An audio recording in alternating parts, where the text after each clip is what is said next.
نحمده ونستعينه ونستغفره ونعوذ بالله من شرور أنفسنا ومن سيئات أعمالنا من يهده الله فلا مضل له ومن يضلل فلا هادي له أشهد أن لا إله إلا الله وحده لا شريك له وأشهد أن محمدا عبده ورسوله صلى الله عليه وسلم. أما بعد فإن أصدق الحديث كتاب الله وخير الهدي هدي محمد صلى الله عليه وسلم وشر الأمور محدثاتها وكل محدثة بدعة وكل بدعة ضلالة وبث منهما رجالا كثيرا ونساء واتقوا الله الذي تساءلون به والأرحام إن الله كان عليكم رقيبا يا أيها الذين آمنوا اتقوا الله وقولوا قولا سديدا يصلح لكم أعمالكم ويغفر لكم ذنوبكم ومن يطع الله ورسوله فقد فاز فوزا عظيما. رب اشرح لي صدري ويسر لي أمري واحلل عقدة من لساني يفقهوا قولي. اللهم صل على محمد وعلى آل محمد كما صليت على إبراهيم وعلى آل إبراهيم إنك حميد مجيد. اللهم بارك على محمد وعلى آل محمد كما باركت على إبراهيم وعلى آل إبراهيم إنك حميد مجيد.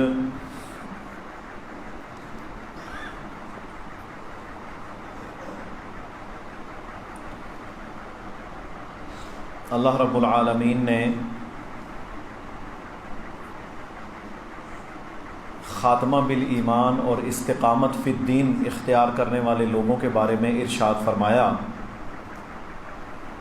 ان الذین قالوا ربنا اللہ ثم استقاموا،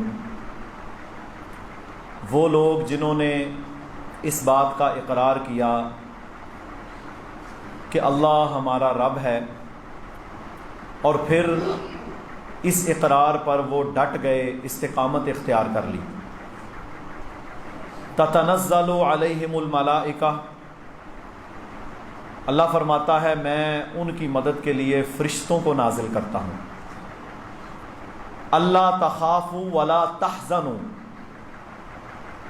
نہ انہیں کسی سے خائف ہونے کی ضرورت ہے اور نہ ہی ان کے لیے کوئی غم ہوگا.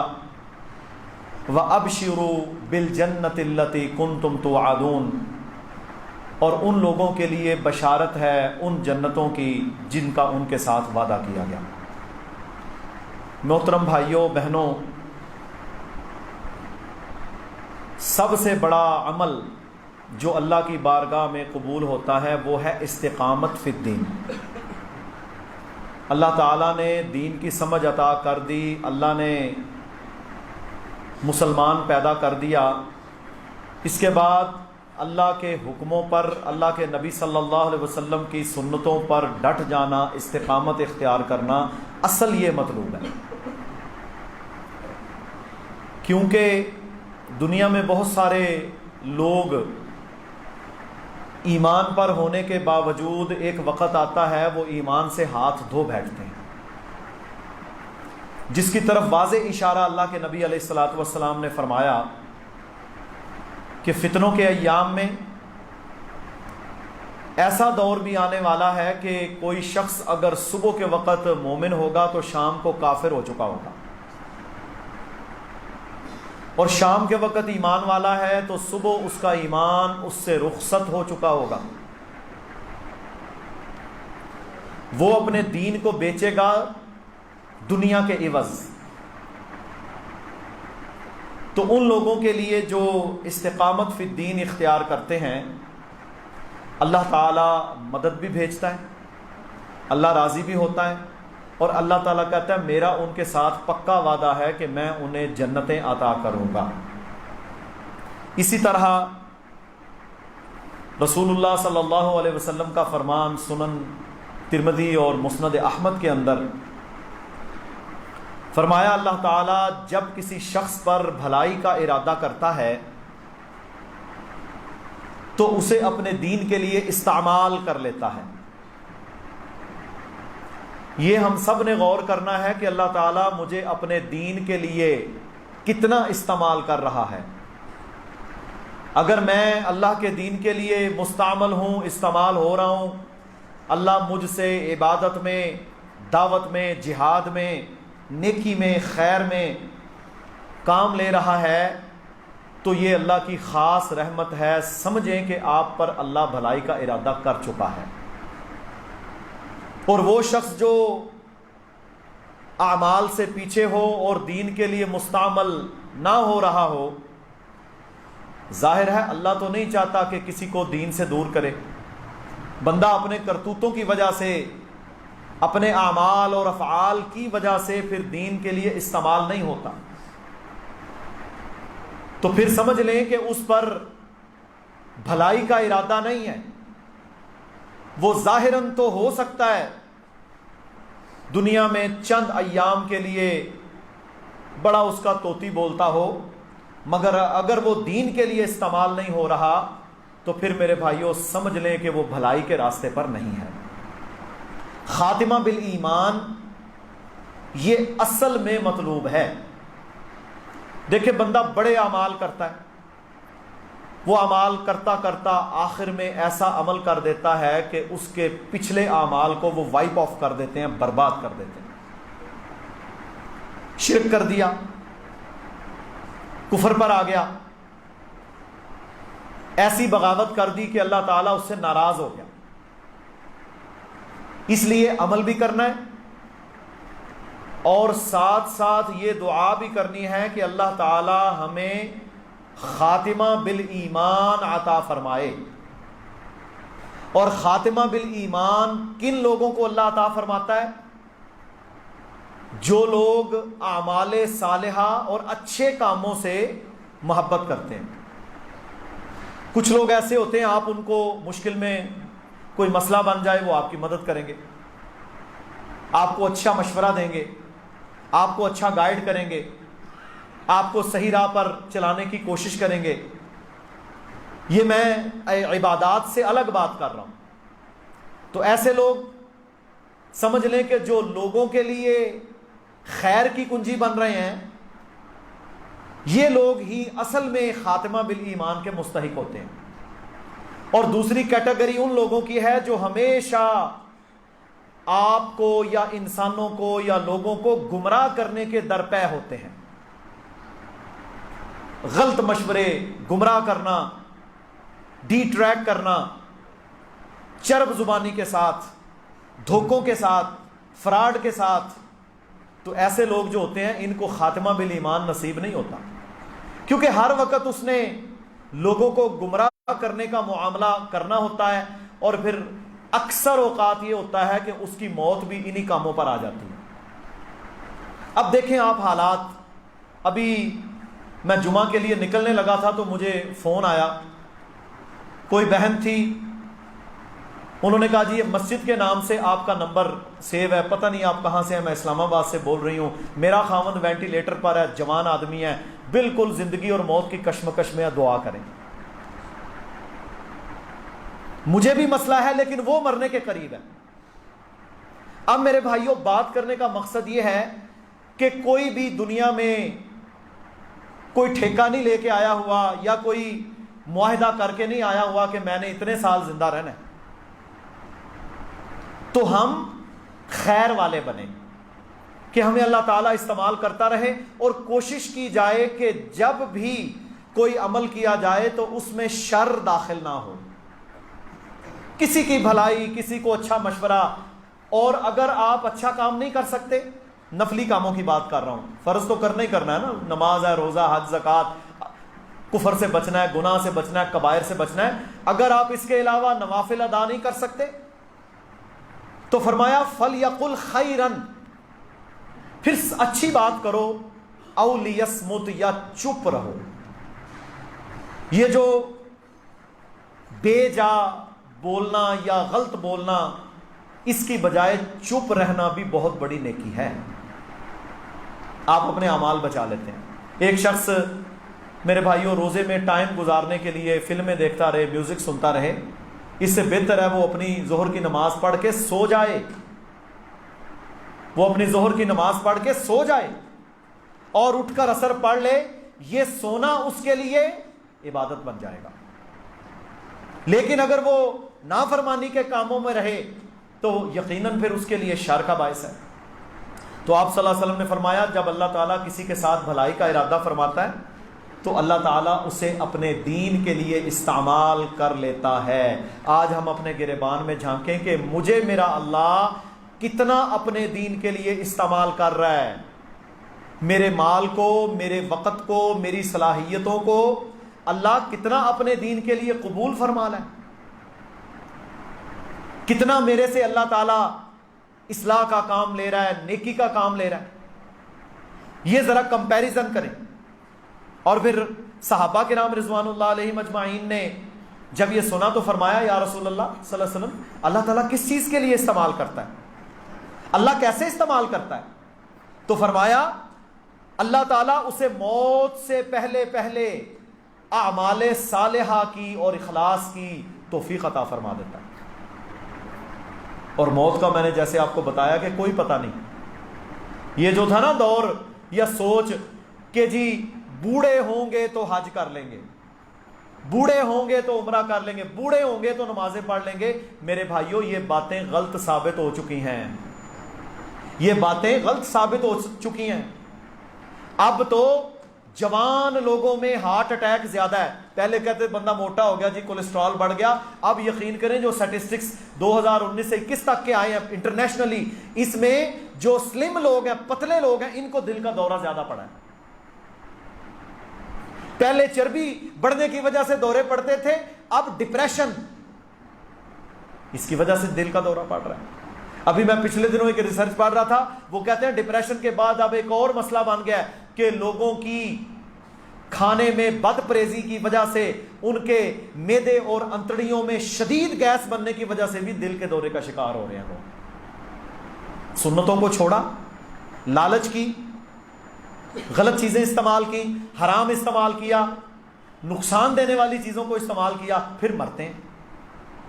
تو میرے محترم بھائیوں یہ چیزیں غلط ہیں، اس لیے موت سے پہلے پہلے یعنی جس بھی زندگی میں کے لمحے میں اللہ آپ کو نیکی کی توفیق دے دیں، سمجھ لیں آپ کے لیے بھلائی کا دروازہ آپ کے رب نے کھول دیا ہے۔ اور آپ نے کیا کرنا ہے، ہم نے کیا کرنا ہے، ہم نے اس بھلائی کے دروازے کو قبول کرنا ہے۔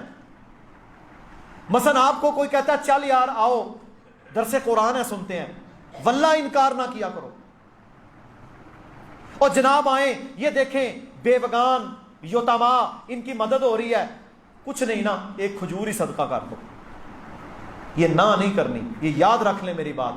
آج سے میں اور آپ پلے باندھ لیں، صدقہ نیکی کے کام میں انکار نہیں کرنا، کچھ بھی ہو گیا آپ جتنے بھی ہیں انکار نہ کریں۔ رسول اللہ صلی اللہ علیہ وسلم نے کیا فرمایا؟ فرمایا ایک کھجور صدقہ کر کے بھی اگر آگ سے بچ سکتے ہو تو بچ جاؤ، نہیں تمہارے پاس زیادہ، تھوڑا کر دو۔ تمہیں کوئی کہتا ہے یہ نیکی کا کام ہے یار یہ میرا مسئلہ حل کروا دو، آپ اس کی ضرور مدد کریں۔ رسول اللہ صلی اللہ علیہ وسلم نے فرمایا جو یتیموں اور بے بگان کی مدد میں لگا رہتا ہے وہ رات کا قیام کرنے والے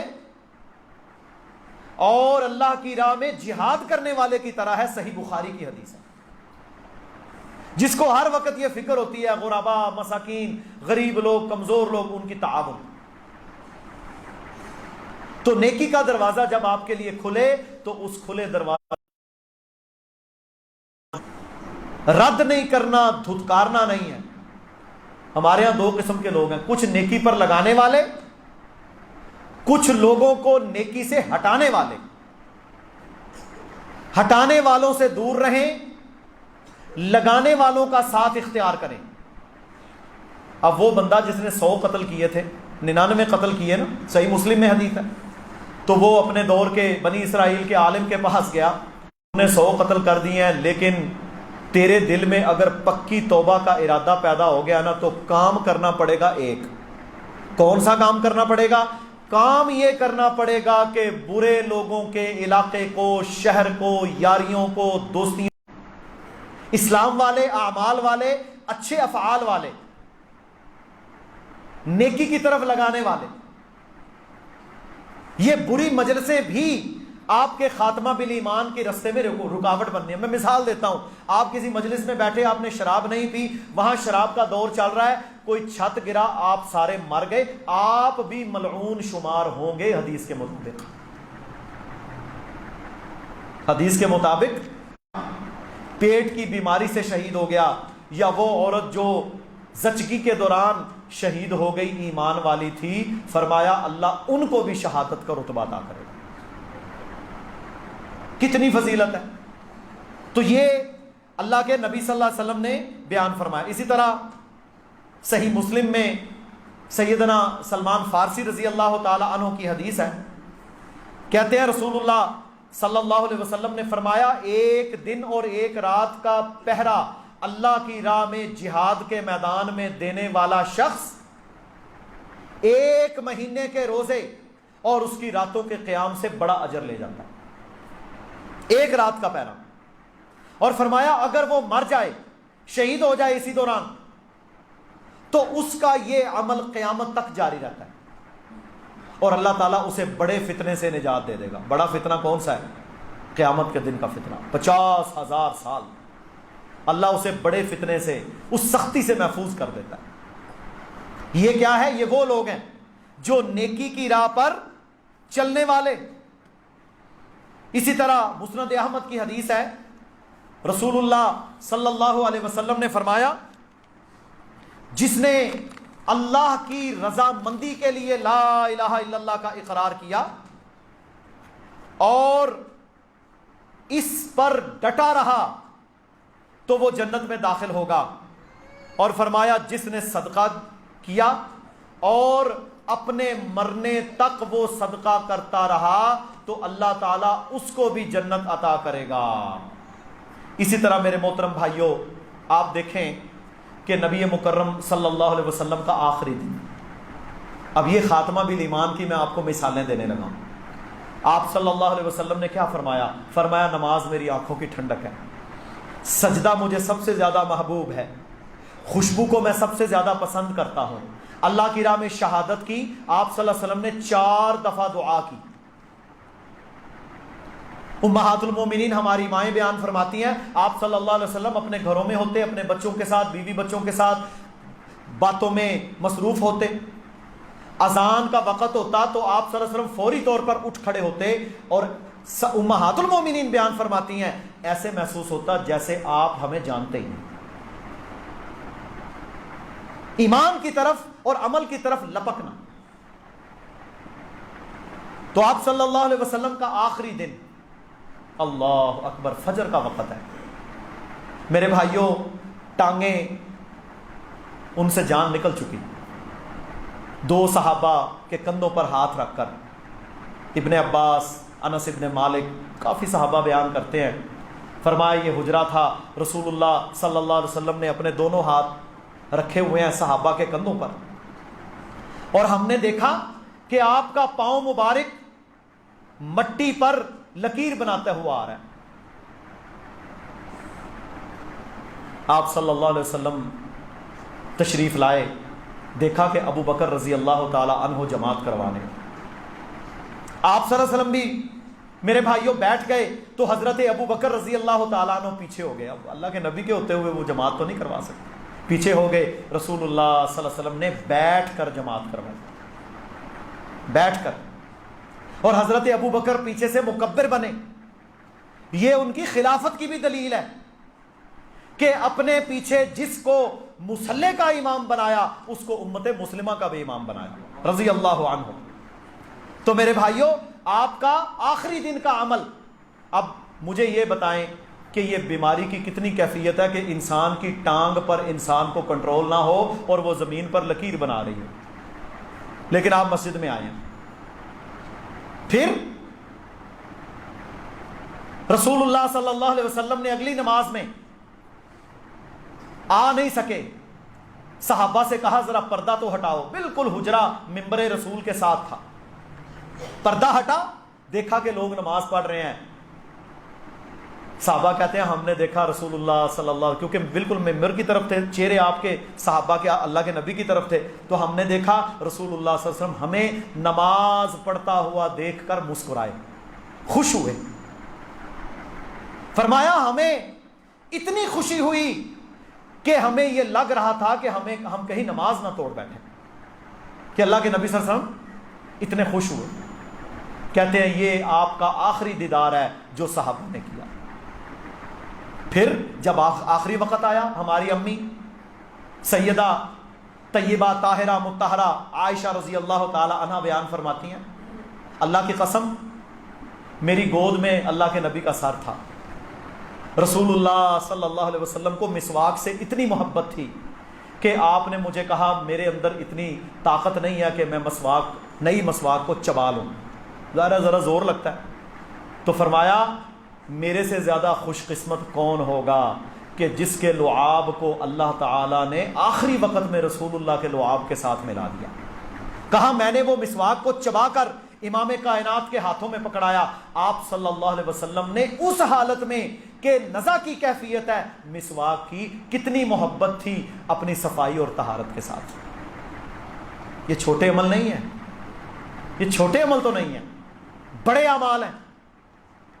اور میرے بھائیوں، امی عائشہ رضی اللہ تعالی عنہ بیان فرماتی ہیں، فرمایا رسول اللہ صلی اللہ علیہ وسلم اپنے آخری وقت میں کیا فرما رہے ہیں، لعن اللہ الیہود والنصارى، اب انہیں پتا تھا کہ میری بھی قبر بنے گی، لعن اللہ الیہود والنصارى، یا اللہ تیری لعنت ہو یہودیوں پر بھی عیسائیوں پر بھی، اتخذوا قبور انبیائہم مساجدا وصلحائہم مساجدا، انہوں نے اپنے نبیوں اور نیک لوگوں کی قبروں کو سجدہ گاہ بنا لیا تھا۔ اللہم لا تتخذوا قبری وثنا یعبد، یا اللہ میری قبر کو ایسا بت نہ بنانا جس کی لوگ عبادت کریں، شرک سے بچا لینا۔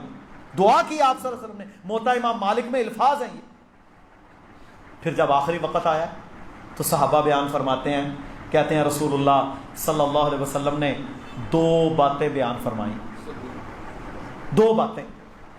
پہلی بات الصلاۃ، نماز، اے لوگو صلاۃ، نماز، او ما ملکت ایمانہم، اور تمہارے نوکر غلام ان کا خیال رکھنا۔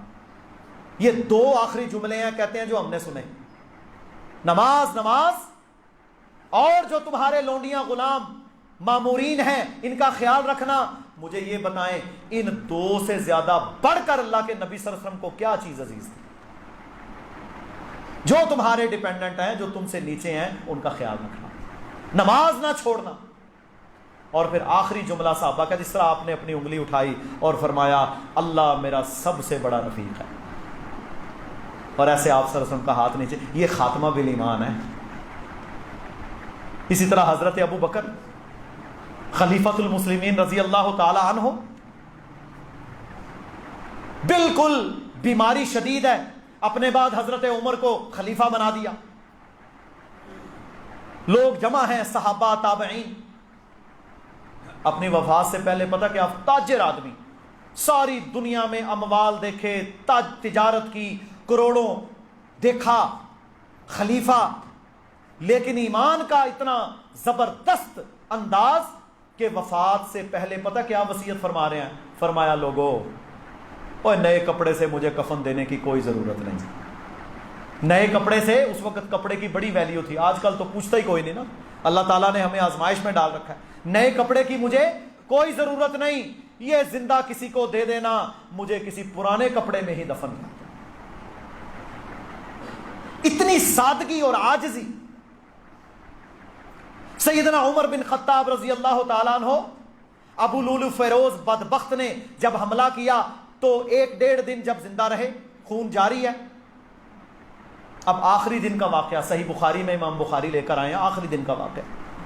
امیر المومنین سیدنا عمر بن الخطاب رضی اللہ تعالی عنہ میرے بھائیوں لیٹے ہوئے ہیں، صحابہ تابعین کی مجلس ہے، شورا بنا دی ہے، لوگ بھاگم بھاگ آپ کو ملنے کے لیے آ رہے ہیں. ایک شخص کہتا ہے، وہ خود بیان کرتا ہے، تابعی، اللہ اکبر، کہتے ہیں میں بڑی دور رہتا تھا مدینے سے، مجھے خبر ملی کہ حضرت عمر زخمی ہے رضی اللہ تعالیٰ عنہ. میں نے اپنے گھوڑے کو ایڑ لگائی، میں نے کہا آج اگر میں حضرت عمر کو نہ کہتا، میں نے آج تک آپ کو دیکھا نہیں تھا، میری خواہش تھی کہ یہ نہ ہو کہ وہ شہید ہو جائیں، میں انہیں اپنی زندگی میں دیکھ لوں. کہتا ہے میں بھاگا ہوا، نوجوان بندہ تھا تابعین میں سے. کہتے ہیں جب میں اس کمرے میں داخل ہوا جہاں حضرت عمر رضی اللہ تعالی عنہ لیٹے ہوئے تھے، میں اندر آیا، میں نے سلام کیا، آپ نے سلام کا جواب دیا، دیکھا کہ میرا کپڑا ٹخنے سے نیچے تھا. ہائے ہائے، اصلاح کا جذبہ، جنہوں اپنی پئی ہوئے انہوں اپنی ہوش نہیں ہوتی، اصلاح کا جذبہ. کہا میرا کپڑا ٹخنے سے نیچے تھا. مجھے کہا اے نوجوان اپنے کپڑے کو اوپر کر، یہ نیچے کرنا تکبر کی علامت ہے، اوپر کر اس سے اللہ بھی راضی ہوگا اور تیرا کپڑا بھی گندگی سے بچ جائے گا. جان کنی کا عالم ہے لیکن سنت پر کمپرومائز نہیں کیا، یہ منہج لے کر مرنا ہے. یہ کیا بات ہوئی؟ اپنی مرضی کا دین، اپنی مرضی کے حلیے، اپنی مرضی کا لباس، اپنی مرضی کے گھر کے ماحول، یہ نہیں اللہ کو پسند. اللہ کہتا ہے جب تو نے کلمہ پڑھ کے میری اطاعت اختیار کر لی تو پورا مکمل دین میں داخل ہو جا. ہاں تیری غلطی، تیری کوتاہی، تیری سستی، اسے میں معاف کر دوں گا. اللہ اکبر. سیدنا عثمان رضی اللہ تعالی عنہ 40 دن ہو چکے محاصرہ، صبح نمک سے روزہ رکھا، پانی سے کھولا. بیوی ان کی لائلہ رحمہ اللہ بیان فرماتی ہیں، کہتی ہیں آج میں بڑا خوش ہوں، باغیوں نے محاصرہ کر رکھا ہے، میں بڑا خوش ہوں. مجھے اللہ کے نبی صلی اللہ علیہ وسلم خواب میں ملے. مجھے کہا عثمان پریشان نہیں ہونا، آج ہم روزہ اکٹھا افطار کریں گے. جب ان ظالموں نے حملہ کیا، سیدنا عثمان رضی اللہ تعالیٰ عنہ شہید ہوئے. آج بھی وہ قرآن کا مصحف توپ کاپی میوزیم استنبول کے اندر موجود ہے. آپ قرآن پڑھ رہے تھے اور قرآن پڑھتے پڑھتے انہوں نے آ کر وار کیا اور اس پر آپ کا مبارک خون آج بھی لگا ہوا ہے. قرآن پڑھتے ہوئے اللہ تعالیٰ نے حضرت عثمان رضی اللہ تعالی عنہ کو شہادت کی موت عطا فرمائی. عام شہادت نہیں، یہ وہ شہادت ہے جس کی بشارت اللہ کے نبی نے دی تھی. جب احد پہاڑ ہلنا شروع ہو گیا، اللہ کے نبی بھی ہیں، ابو بکر بھی ہیں، عمر بھی ہیں، عثمان بھی ہیں رضی اللہ عنہما. رسول اللہ صلی اللہ علیہ وسلم نے فرمایا، اس پر پاؤں مارا، فرمایا اے احد تھم جا، کیا تجھے پتا نہیں کہ تجھ پر ایک نبی، ایک صدیق اور 2 شہید کھڑے ہیں؟ وہ عثمان رضی اللہ تعالیٰ. اسی طرح سیدنا علی رضی اللہ تعالیٰ عنہ. خارجیوں نے کہا 3 لوگوں کو ہم نے قتل کرنا ہے، علی بن ابی طالب، معاویہ بن ابو سفیان اور ابو موسیٰ اشعری رضی اللہ عنہ اور عمر بن العاص. پلان بنایا، باقی لوگ وہ نہ ان کے پلان پر آ سکے یا وہ کہیں اور تھے. عبد الرحمن بن ملجم ملعون کو یہ ٹاسک دی گئی، اس نے آ کر وار کیا فجر کی نماز کے وقت. فجر کی نماز کے وقت جب اس نے وار کیا تو حضرت علی رضی اللہ تعالی عنہ کے جملے کیا نکلے پتہ، پکڑ لیا نا لوگوں نے. فرمایا اگر میں اس کے وار سے شہید ہو جاؤں تو پھر اسے قصاص میں قتل کرنا، جب تک میں شہید نہیں ہوتا اسے مارنا نہیں. انصاف، یہ اللہ کے نبی کی ٹیچنگز ہیں کہ آخری خاتمہ ہو رہا ہے لیکن پھر بھی ایمان پر سودے بازی نہیں کی اس لیول پر. اور میرے بھائیوں پھر محدثین کی بات کریں، فقہا کی بات کریں تو اللہ تعالیٰ نے نیک لوگ جنہوں نے نیکیوں کے ساتھ محبتیں کی ہیں ان کو ہمیشہ نیکی پر موت دی ہے. یہ بھی سن لیں، مثلا جو تہجد سے محبت کرنے والا، قرآن کی تلاوت سے محبت کرنے والا، سجدے سے محبت کرنے والا، صدقہ خیرات سے محبت کرنے والا، نیکی کے کاموں سے محبت کرنے والا، دعوت و تبلیغ اور اصلاح سے محبت کرنے والا، جہاد سے محبت کرنے والا، اللہ تعالیٰ اگر وہ سچا ہو تو اسے انشاءاللہ خیر پر اور اکثر اسی چیز پر موت عطا کرتا ہے۔ امام ابو زرع رازی رحمہ اللہ، یہ امام بخاری کے ہم اثر ہیں، 1,00,000 حدیث کے حافظ تھے، بہت بڑے محدث ہیں، بہت بڑا حلقہ احباب تھا اور ثقہ ترین محدثین میں ان کا شمار ہوتا ہے۔ بیمار ہو گئے بڑے سخت، حکماء اطباء آئے، انہوں نے کہا جی اب بچنے کی کوئی امید نہیں۔ جو ان کے ساتھی تھے انہوں نے ان کے ساتھ، کیونکہ یہ ساری زندگی احادیث سے محبت کرنے والے، حدیث کے لیے سفر کرنے والے، حدیث کے لیے مصیبتیں جھیلنے والے، تحقیق اور کام ہی کوئی، تو لوگوں نے ان کے پاس احادیث کو پڑھنا شروع کر دیا۔ امام ذہبی اپنی کتاب سیر اعلام النبلاء میں لکھتے ہیں کہ امام ابو زرع رازی رحمہ اللہ اپنے آخری وقت میں، جب لوگ ان کے پاس نا سندیں پڑھ رہے تھے، حدیث پڑھ رہے تھے، ان کی زبان کو جنبش ہوئی، انہوں نے پوری سند پڑھی ایک حدیث کی، یہ ابو داؤد کی روایت ہے، ویسے انہوں نے بھی اسے روایت کیا ہے، پوری حدیث پڑھی، اور پتہ کیا کہتے ہیں؟ من کان لا الہ الا اللہ آخر کلامہ دخل الجنہ، جس کی زبان سے آخری کلمہ لا الہ الا اللہ نکلا وہ جنت میں جائے گا۔ کہتے ہیں یہ حدیث روایت کی اور فوت ہو گئے۔ ساری زندگی محبت کی تھی حدیث سے، اللہ تعالیٰ نے موت بھی رسول اللہ کی حدیث زبان سے نکلنے پر عطا کی۔ یہ سوچ رکھنی ہے، یہ سوچ رکھنی ہے۔ امام احمد، امام اہل السنہ بیمار ہو جاتے ہیں،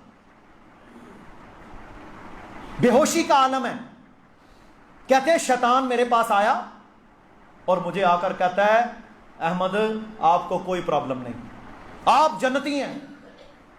میں نے کہا لا، ابھی مجھے کوئی پتہ نہیں، ابھی میری موت کے ساتھ میرے اعمال پر مہر نہیں لگی، مجھے کیا پتہ میرا کیا بنے گا۔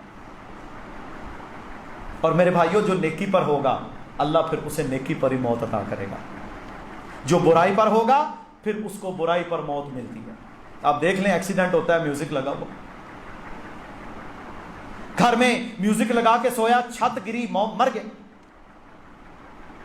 برائی پر موت۔ حرام چیز کھائی ہوئی ہے، شراب پی ہوئی ہے اور مر گیا، آپ دیکھیں کتنی بری موت ہے۔ یہ حرام کھایا ہوا ہے، اس کے پیٹ میں موجود ہے اور وہ مر چکا ہے۔ اس لیے حرام سے بچنا ہے، برائی سے بچنا ہے، بری چیز سے بچنا ہے، بدکاری سے بچنا ہے، ایمان کو ضائع کرنے والی چیزوں سے بچنا ہے۔ یہ نظام اللہ کا اٹل ہے۔ ایکسیڈنٹ ہوا، میوزک چل رہا ہے، پھر زبان سے کلمے نہیں نکلتے، پھر گانے نکلتے ہیں، کیونکہ دماغ ان چیزوں پر فٹ ہوتا ہے۔ لہو و لعب کے اندر ہم لوگ مصروف ہیں، لہو و لعب، وقت گزارنے کے لیے میوزک سن لیا، فلمیں دیکھ لی، گانے سن لیے، چیٹنگ کر لی۔ یہ سارے وہ کام ہیں جو آپ کو خاتمہ بالایمان سے دور لے جاتے ہیں، کیونکہ کسی وقت بھی آپ کو موت آ سکتی ہے۔ آپ کو موت آ گئی اور آپ کا کام تمام۔ اس لیے میرے بھائیوں، برائی پر رہیں گے تو پھر ممکن ہے، عین ممکن ہے کہ برائی پر موت آ جائے۔ ایک واقعہ میں پڑھ رہا تھا کہ کوئی شخص نماز سے محبت کا، آپ نے بھی کئی ویڈیوز دیکھی ہوں گی کہ کسی شخص کی سجدے کے حالت میں جان نکل گئی۔ کوئی تہجد سے محبت کرتا ہے تو تہجد میں اسے اللہ نے موت عطا کر دی۔ کوئی اشراق سے محبت کرتا ہے، اللہ نے اس حالت میں موت دی، روزے کی حالت میں موت عطا کر دی۔ صدقہ کر رہا تھا، نیکی کی طرف جا رہا تھا، اللہ نے موت کر دی۔ میدان جہاد میں نکل رہا تھا، موت آ گئی۔ اور دوسرا وہ ہے جو کسی کے ساتھ برائی کرنے کے لیے جا رہا ہے، کسی کو نقصان پہنچانے کے لیے جا رہا ہے، کسی بری جگہ پر جا رہا ہے، کسی شراب کی مجلس میں جا رہا ہے، کسی زنا کے اڈے پر جا رہا ہے، کسی بے حیائی کی جگہ پر جا رہا ہے، کہیں فضول اپنا وقت ضائع کرنے کے لیے جا رہا ہے، اب یہ دونوں موتوں میں فرق ہے۔ حدیث میں آتا ہے نا انما الاعمال بالنیات، تو اسی طرح حدیث میں یہ بھی آتا ہے انما الاعمال بالخواتیم، تمہارے اعمال کا دار و مدار خاتمہ پر ہے۔ خاتمہ اچھا ہوگا تو انشاءاللہ اللہ کے ہاں آپ کے لیے خیر ہی خیر ہے۔ تو یہ رمضان کا دوسرا جمعہ ہے، اس میں ہم اللہ سے دعا کریں کہ یا اللہ ہمیں اعمال کے ساتھ ہمیشگی اختیار کرنے کی توفیق عطا فرما اور ہمیں خاتمہ بالایمان عطا فرما۔ سبحان ربک رب العزت عما یصفون وسلام علی المرسلین والحمد للہ رب العالمین۔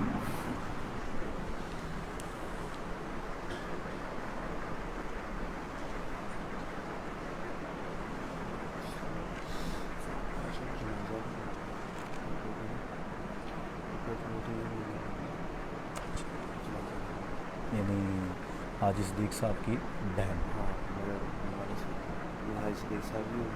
آپ کے والد صاحب کا ان کا کیا نام ہے؟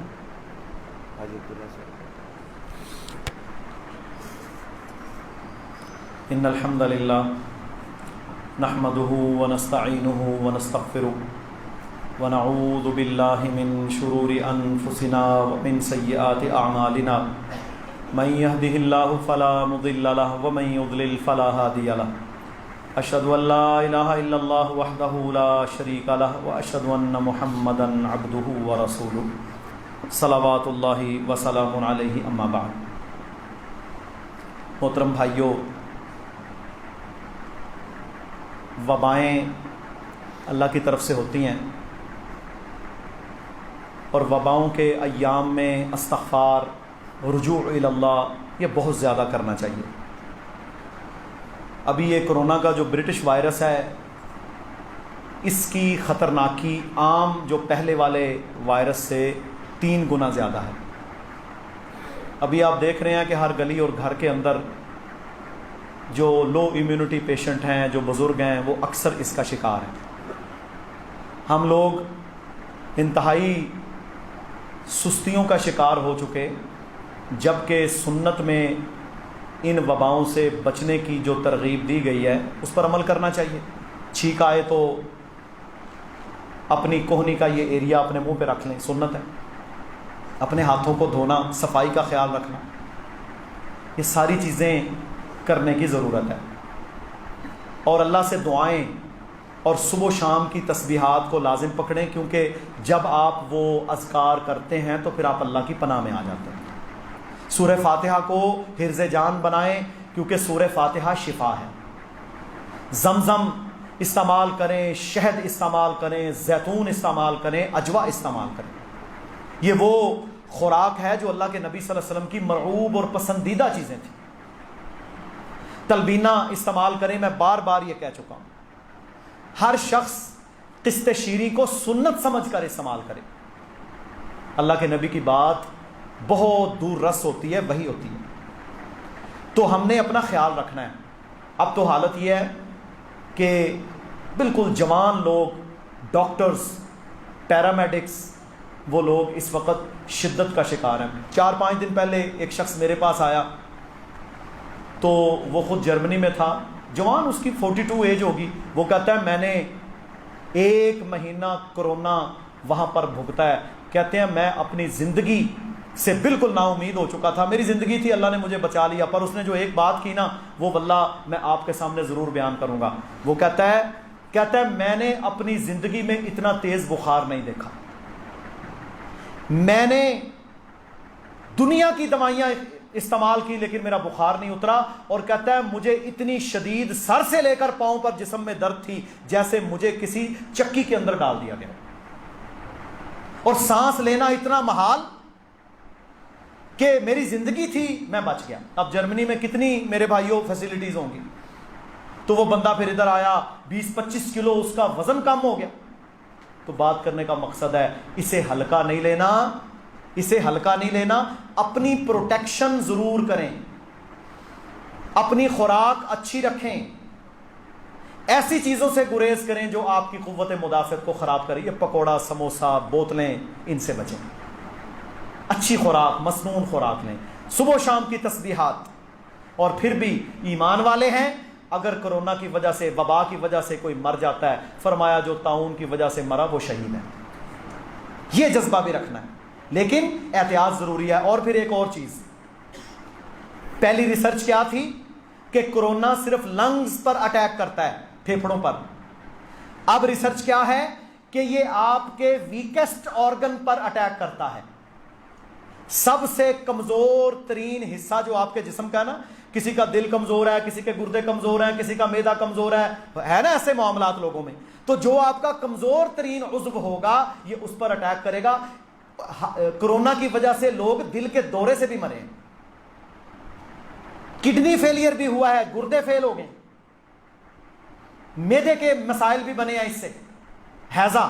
تو اس لیے یہ کہیں بھی وائرس ہے نا، اللہ کی مخلوق ہے، یہ عذاب کی شکلیں ہوتی ہیں. اس میں استغفار کی کثرت، دعائیں، صبح و شام کے اذکار، سنت والی خوراک، اور دوسروں کو بچائیں. اور پھر ایک اور بات، بچوں پر یہ چہ جائے کہ بہت کم اس کا اثر ہوتا ہے، لیکن اس وائرس کا بچوں پر بھی بڑا شدید افیکٹ ہوا ہے. اور آپ نے دیکھا ہوگا کئی گھروں میں بچے اس دفعہ پیٹ کی بیماریاں، نزلہ، زکام، بخار ہے کہ جانے کا نام نہیں لے رہا، دوائیاں کھا کھا کے ہلکان ہیں. تو اس لیے اپنی احتیاط ضروری ہے. حکومت بیچاری ویسے نہیں کلپ رہی. دیکھیں اگر یہ چیزیں ایسکلیٹ ہو جاتی ہیں نا، بہت زیادہ بڑھ جاتی ہیں، ہمارے پاس کیا فیسلٹیز ہیں؟ آپ کو آکسیجن نہیں ملے گی. وینٹیلیٹر منڈی میں کتنے ہیں مجھے بتائیں؟ 5 لاکھ کی آبادی کا شہر ہے، مجھے آپ 1000 وینٹیلیٹر منڈی بہت دن میں دکھا دیں، سوال ہی پیدا نہیں ہوتا. 100 بھی نہیں ہونا، 50 بھی نہیں ہوں گے شاید.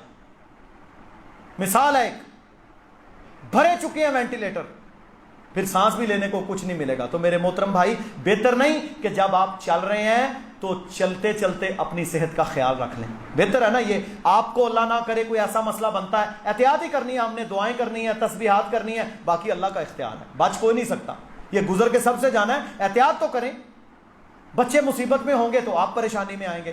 اللہ تعالی ہم سب کو وباؤں سے محفوظ فرمائے. اللہ تعالی امت مسلمہ کو اس وبا سے محفوظ فرمائے. یہ ہمارے اعمال اور ہمارے کرتوتوں کی وجہ سے چھوٹا سا جھٹکا ہے جو اللہ تعالیٰ نے دیا. وَلَنُذِيقَنَّهُم مِّنَ الْعَذَابِ الْأَدْنَىٰ، یہ ادنا عذاب ہے، دون العذاب الاکبر لعلہم یرجعون. یہ بڑے عذاب کی بجائے اللہ بھیجتا ہے تاکہ تم رجوع کر لو، پلٹ جاؤ، توبہ کر لو، واپس آ جاؤ، اللہ کی فرما برداری میں واپس آ جاؤ.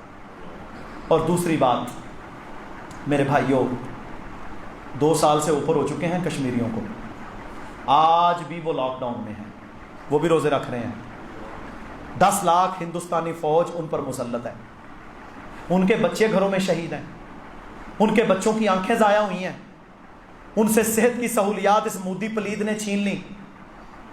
کوئی علاج کرنے کو تیار نہیں ان کا بندہ مرتا ہے وہ اپنے گھروں میں قبر بنا کر دفن کرتے ہیں،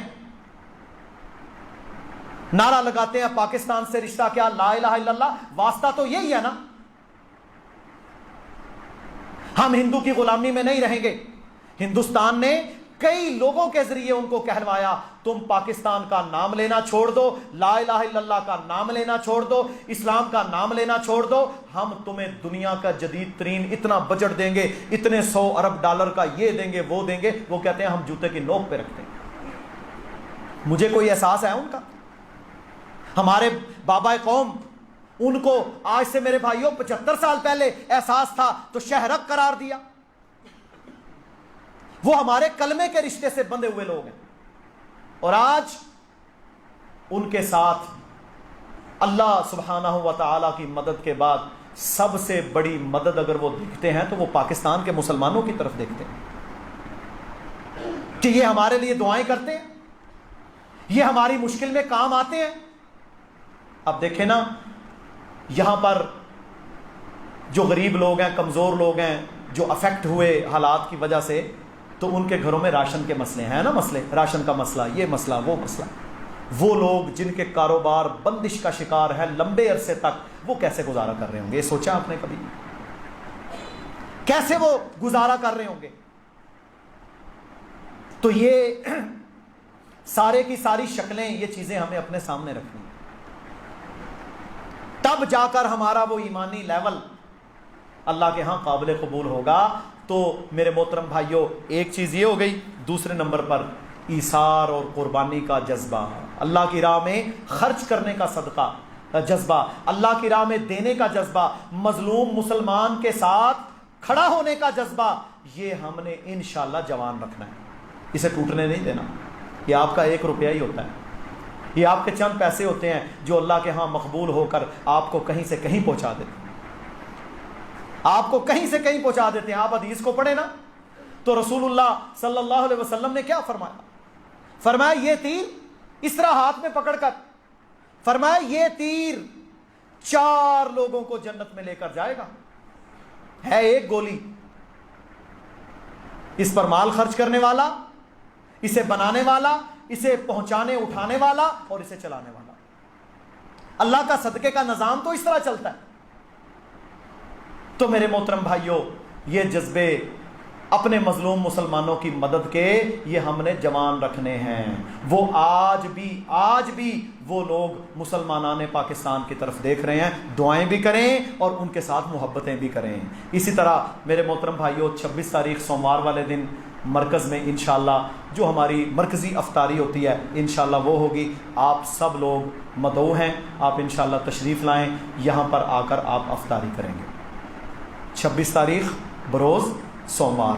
اللہ رب العزت ہم سب کو سمجھنے کی اور عمل کرنے کی توفیق عطا فرمائے۔ اللہم اغفر لنا وللمؤمنین والمؤمنات والمسلمین والمسلمات والف بین قلوبہم واصلح ذات بینہم وانصرہم علی عدوک وعدوہم۔ اللہم لعن الکفرۃ الذین یصدون عن سبیلک ویکذبون رسلک ویقاتلون اولیاءک۔ اللہم خالف بین کلماتہم وزلزل اقدامہم وانزل بہم بأسک الذی لا ترده عن القوم المجرمین۔ اللہم انصر الاسلام والمسلمین، اللہم اعز الاسلام والمسلمین، اللہم انصر المجاہدین فی کل مکان، اللہم انصرہم واحفظہم۔ سبحان ربک رب العزت عما یصفون وسلام علی المرسلین والحمد للہ رب العالمین۔ حاجی صدیق صاحب اور محترم حاجی عبداللہ صاحب کراچی کلاتھ ہاؤس والے، ان کی سسٹر فوت ہو گئے تھے، ان کی غائبانہ نماز جنازہ پڑھیں گے، تمام احباب پڑھ کے جائیں۔